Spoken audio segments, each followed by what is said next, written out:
حضور کی زندگی میں اور سیرت پاک میں بہت زیادہ ملتی ہے، وہ ہے رویے کا مثبت ہونا، منفی سوچوں سے، منفی خیالات سے، برا سوچنے سے اور بڑی جلدی بری رائے قائم کرنے سے اپنے آپ کو بچانا، اچھے جذبات رکھنا، اچھی امیدیں وابستہ رکھنا، خیر کی بات کرنا۔ اللہ تبارک و تعالیٰ نے بڑی خوبصورت مخلوق بنائی ہے، لیکن کچھ لوگ ایسی اینک لگا لیتے ہیں کہ انہیں ہر جگہ نقص ہی نقص نظر آتے ہیں، ہر جگہ غلطیاں ہی دکھائی دیتی ہیں۔ کسی نے کہا تھا خدا مجھے ایسی خدائی نہ دے کہ اپنے سوا کچھ دکھائی نہ دے۔ کیا فائدہ اس خیر کا کہ انسان کہے کہ جو کچھ تھا سمٹ کر میرے پاس ہی آ گیا ہے اور کہیں ہے ہی کچھ نہیں۔ مثبت رویہ، مثبت سوچ، ہمیشہ کسی بھی چیز سے مثبت پہلو نکالنا، خیر کی بات کرنا۔ بڑا شدید جھگڑا ہو جاتا ہے کہ دفعہ انسان کا اپنے گھر، اور اس کے جذبات بڑے زیادہ جوش میں آ جاتے ہیں اور بڑی سخت باتیں کرتا ہے۔ ایک جملہ کہہ کے نا نبی پاک علیہ السلام نے ان سارے جذبات کو صحیح روک دیا۔ آپ کبھی بھی دیکھ لیں ازدواجی زندگی میں جب رائے کا اختلاف میاں بیوی کا ہوتا ہے تو وہ بات بڑی دور تک جاتی ہے، خاندان بکھرتے ہیں، ٹوٹتے ہیں۔ لیکن حضور علیہ السلام نے کس طرح مثبت رہنے کے لیے فرمایا، محبوب فرمانے لگے تم نے اپنی بیوی سے بغض نہیں رکھنا، اگر اس کی کوئی عادت تمہیں ناپسند ہو تو اس پر غور کر لینا جو تمہیں بڑی پسند ہے، اس میں سے خیر تلاش کر لینا، جو بات تمہیں اچھی لگتی ہے تھوڑی دیر کے لیے اس پر غور کر لینا۔ ہوتا یہ ہے کہ ہم نا منفی چیزوں کو، غلط چیزوں کو، میں نے یہ دیکھا ہے اپنی زندگی میں کہ ایک آدمی نے اپنی زندگی کے 40 سال خیر کے کام کیے ہیں، مشہور نہیں ہوا، ایک دن غلطی ہو گئی بیچارے سے، اور یوں وہ بات پھیلی کہ مخلوق تو فنکار ہے اس درجہ کے پل بھر میں، سنگے در کعبہ سے بھی اسنام تراشے، اور تم کون ہو کیا چیز ہے داغ کبابی، لوگوں نے تو مریم پہ بھی الزام تراشے۔ ایک منٹ لگاتے ہیں لوگ اور کہاں سے کہاں بات کو اڑا کر کے لے جاتے ہیں۔ مثبت رہنا، اچھا سوچنا۔ جتنے بھی نفسیات کے ڈاکٹر ہیں نا، جن کے پاس لوگ ٹینشن کی، ڈپریشن کی دوائی لینے جاتے ہیں، وہ سب سے پہلا مریض کو جو پرہیز بتاتے ہیں نا، سب سے پہلا وہ پرہیز یہ بتاتے ہیں کہ منفی نہیں سوچنا، یہ پرہیز بتاتے ہیں، اور سب سے پہلی دوائی میں یہ بتاتے ہیں کہ ذرا اچھا سوچا کرو، چیزوں کو مثبت لو تاکہ تمہاری زندگی میں سکون آئے، اچھائیاں اختیار کرو، خیر والی زندگی گزارو، تمہیں بڑا کچھ ملے گا۔ اور مسلم شریف میں نبی پاک علیہ السلام نے ہماری تربیت فرمائی تو حضور فرمانے لگے اچھا سوچنا اچھی عبادت ہے، یعنی اچھا سوچتے رہنا، مثبت سوچتے رہنا، یہ بھی عبادت۔ حضور علیہ السلام نے نا رویوں کو مثبت رکھا، کبھی بھی کسی منفی پہلو، آپ دیکھیں نا انسانوں میں غلطیاں بھی ہوتی ہیں اور خوبیاں بھی ہوتی ہیں۔ ہمارا جو معاشرتی نظام ہے اس میں ہم دیکھتے ہیں کہ بڑی ساری جگہ پہ خیر بھی پائی جاتی ہے تو کہیں نہ کہیں کوئی کوتاہی بھی دکھتی ہے۔ ابو جہل شراب پیتا تھا، لوگوں کا مال دبا لیتا تھا، کئی لوگوں کے پیسے حضور نے دلوائے اس سے، وہ لوگوں کو تکلیف دیتا تھا، اور جو مجموعی طور پر اس معاشرے میں قباحتیں تھیں وہ بھی ساری پائی جاتی تھیں۔ لیکن حضور علیہ السلام نے کبھی کسی مقام پر کسی جگہ بیٹھ کر یہ ڈسکس نہیں کیا کہ یہ شرابی ہے، یہ ظالم ہے، یہ فاسق ہے، یہ ڈسکس نہیں کیا۔ ہاں، اسے جب بھی دی ہے دین کی دعوت ہی دی ہے، اسے پیغام دیا ہے، ٹھیک ہونے کا کہا ہے، اس کو تبلیغ کی ہے، اور ان سب کے لیے حضور نے دعائیں کی ہیں کہ اللہ انہیں ہدایت دے دے، تھوڑا مثبت ہوں، تھوڑا مثبت۔ ہمارے حضرت فرمایا کرتے تھے، وہ اکثر لوگ آتے ہیں نا بچوں کو دم کرانے کے لیے تو کہتے ہیں جناب اس کو دم کر دیں، اور پھر ساتھ ہی شکوہ بھی اماں کرتی ہے، ابا شکوہ بھی کرتا ہے، بڑا ضدی ہے، باقی سارے بچے ٹھیک تھے، یہ بڑا خراب نکل آیا ہے، برتن توڑتا ہے، فلانا کرتا ہے، فلانا۔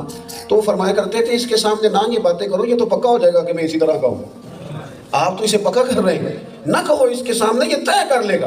ہم کہہ کے چیزوں کو اور زیادہ بگاڑ لیتے۔ حضور نے ہمیں مثبت، آپ دیکھو نا 10 دن میرے نبی پاک نے طائف میں قیام کیا ہے، آدھے گھنٹے میں لوگ اپنی رائے بدل لیتے ہیں، آدھے گھنٹے میں۔ اب تو اس طرح کے شاگردوں سے واسطہ پڑتے ہیں جو 20 منٹ استاد کا انتظار نہیں کر سکتے، آدھا گھنٹہ شیخ کا انتظار نہیں کر سکتے۔